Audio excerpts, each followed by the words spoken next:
नमस्कार दोस्तों, मैं विवेक प्रसाद इस वीडियो में आपका स्वागत करता हूं। क्या आपको पता है कि एक इंसान को कैसे जज किया जाता है? एक इंसान को जज किया जाता है उसके नेटवर्थ से, कि आपका नेटवर्थ क्या है। क्या आप बता सकते हैं अभी के अभी 5 सेकंड में कि आपका नेटवर्थ क्या है?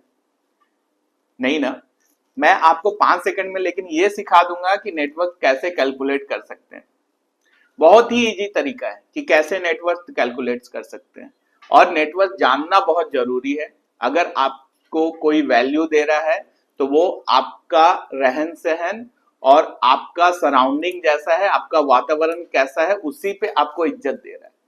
ऐसे कोई इज्जत नहीं देता। अगर आपका नेटवर्थ अच्छा नहीं है तो आपको कोई उतना इज्जत नहीं देगा, लेकिन अगर आपका नेटवर्थ बहुत ज्यादा है तो सबको इज्जत करेंगे। आपको पता है सबसे अमीर आदमी इलॉन मस्क का नेटवर्थ 49 लाख करोड़ है। मुकेश अंबानी जो इंडिया के सबसे अमीर है, उनका नेटवर्थ है 9.55 लाख करोड़। आपका क्या है? तो चलिए सीखते हैं कि नेटवर्थ होता क्या है और उसको कैसे कैलकुलेट करते हैं।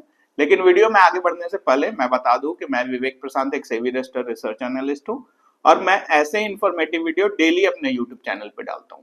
अगर आप एक अच्छे इन्वेस्टर और ट्रेडर बनना चाहते हैं तो मुझे सब्सक्राइब कर ले और बेल आइकन भी दबा दे, जिससे नोटिफिकेशन आपको जल्दी से जल्दी मिल सके और मेरी कोई भी वीडियो आपकी मिस ना हो। तो चलिए सीखते हैं कि नेटवर्थ कैसे कैलकुलेट करते हैं। तो आप अपने स्क्रीन पे देख सकते हैं, ठीक है, कि नेटवर्थ होता क्या है। नेटवर्थ होता है कि आपका कितना वैल्यू है, यानी कि आपका टोटल ओवरऑल वैल्यू कैसे है।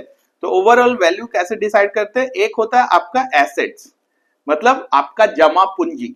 एक होता है लाइबिलिटी, यानी कि आपने कोई लोन वोन लिया है वो जमा पूंजी बनाने के लिए, वो होता है लाइबिलिटी। ठीक है, तो नेटवर्थ होता है एसेट माइनस लाइबिलिटी। कुछ नहीं करना, आपका जितना एसेट है और जितना लाइबिलिटी है उसको माइनस कर देना है, और टोटल नंबर जितना आया वही आपका नेटवर्थ है। आप समझ लीजिए कि एसेट्स में क्या आएगा। सबसे पहले आपका जो घर है, ठीक है, जो आपका कार है, ठीक है, और उसके बाद आपका कोई बैंक अकाउंट होगा, उसमें जितने पैसे होंगे, ठीक है, आपका कोई एफडी होगा, आपके पास कोई गोल्ड होगा, आपके पास कोई लैंड होगा, ये सारी चीजें का जितना वैल्यू है, आप समझ लीजिए कि इसका 1 CR है।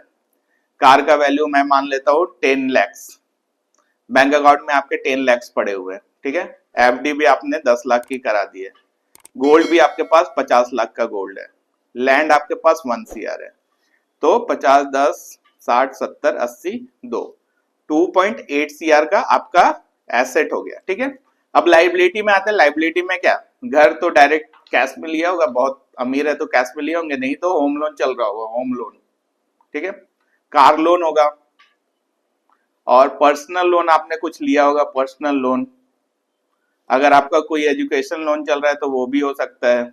मतलब जितने भी तरीके के लोन होंगे और अदर्स लोन जो भी है वो अभी होम लोन मैं मान लेता हूँ कि 80 लाख का आपका होम लोन है। कार लोन आपका अभी 5 लाख का चल रहा है। पर्सनल लोन आपने 5 लाख का ले लिया है। एजुकेशन लोन आपका मान लेते हैं 10 lakhs का अभी भी चल रहा है। अदर लोन्स में 10 lakhs का है। ठीक है, तो यहाँ पर मैं जोड़ देता हूँ 10 20 30 8 3, यानी कि 1.1 CR आपका लाइबिलिटी है। तो 2.8 माइनस 1.1 यानी कि 1.7 CR आपका नेटवर्थ रहेगा, यानी कि 1,70,00,000 का आपका नेटवर्थ है। इतना सिंपल है, इसमें कुछ करना ही नहीं है।